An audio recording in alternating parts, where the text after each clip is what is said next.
নমস্কাৰ অলৰেডি আমাৰ বিটিআৰ চৰকাৰৰ নেতৃত্বত 4খন ডিষ্ট্ৰিক্টত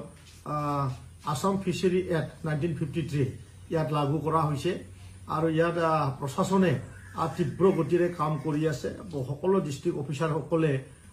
তীব্ৰ গতিৰে কাম কৰি আছে মই ধন্যবাদ জ্ঞাপন কৰিছো সকলোৱে নিজৰ কৰ্তব্যটো এইবাৰ আমাৰ বিটিআৰ প্ৰধান ডাঙৰীয়াৰ নিৰ্দেশ মৰমে সকলোৱে কাম কৰাৰ কাৰণে আৰু মই বিটিআৰ বাসী ৰাইজক আৰু এবাৰ অনুগ্ৰহ কৰিছো মই আহ্বান জনাইছো যে আপোনালোকে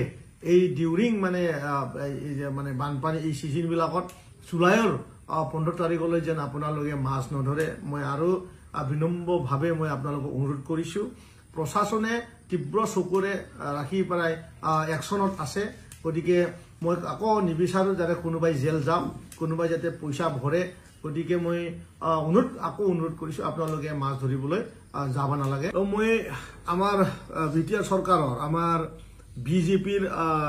ভিচিডিসি চেয়াৰম্যান সকল আৰু আমাৰ ইউপিপিএল দলৰ সকলো শ্ৰেণীৰ চেয়াৰম্যান সকল মেম্বাৰ সকলক মই আহ্বান কৰিছো যে আপোনালোকে তলত এটা ৰিফ্লেক্স হোৱা আজি টোল নাম্বাৰ ইয়াক তৎকালীনভাৱে ক'বাত যদি মাছ ধৰি আছে আপোনালোকে খবৰটো দিব